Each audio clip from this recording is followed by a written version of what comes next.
So ito po, good news para sa mga Pinoy OPM fans. Lalo na yung mga lumaki nung 90s katulad ko. Okay, of course nakita po natin nung nakaraan yung reunion ng Eraserheads, napaka-successful.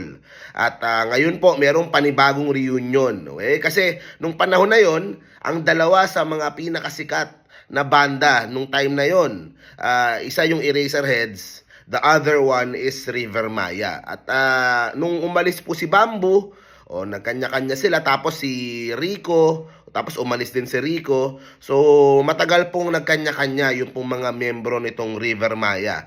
Pero ngayon po, produced by Live Nation, unang local concert ng Live Nation, PH, ay magsasama-sama po ulit sila para po sa isang gabi sa Feb 17, 2024 sa SMDC Festival Grounds. River Maya, The Reunion. Okay, so nakaka-excite po. Of course, yung mga original members nandyan, si Bamboo Manyalak, ayan, siya yung matagal na hindi sumasama doon sa grupo eh.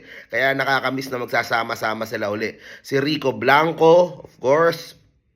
Anong umalis si Bamboo, pinagpatuloy ni Rico, ang daming mga magagandang kanta pa rin ng River Maya that time. Of course, yung kanilang dalawa pang original na member, si Nathan Asarcon sa bass at si Mark Escueta sa drums. So, yun yung asawa ni Jolina, di ba? Para sa mga hindi nakakaalam.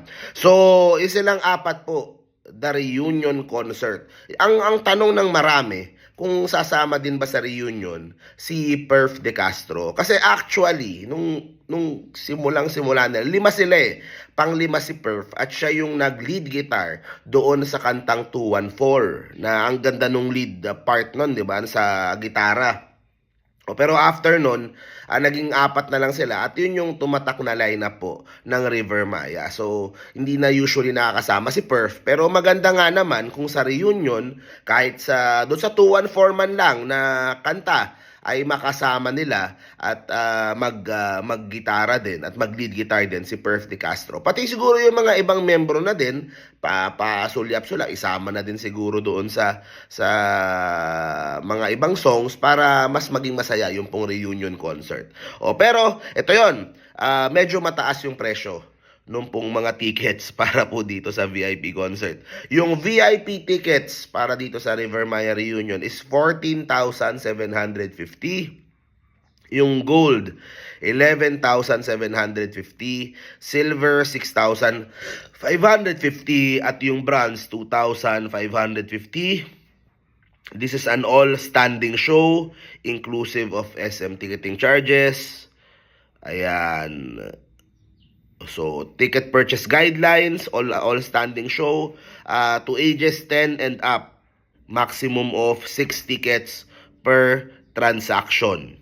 So, yan po yung concert nung River. Ako excited po ako kasi isa ito sa mga, bukod doon sa Eraserheads na concert, yun, napanood ko yun, exciting yun. Ito po, isa ding, lumaki din ako listening dyan sa 4 na yan.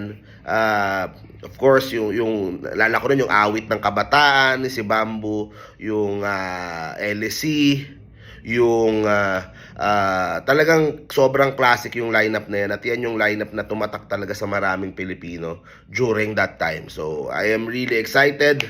Ayan, kayo, manunood ba kayo ng concert? Medyo mataas yung price, pero paminsan-minsan lang nangyayari ito. So, comment down below kung manunood ba kayo nitong concert ng River Maya. So, yun guys, kung meron pong bagong update, report ko lang po sa inyo. Tuloy-tuloy lang po yung coverage po natin. See you po sa next video. Bye-bye guys.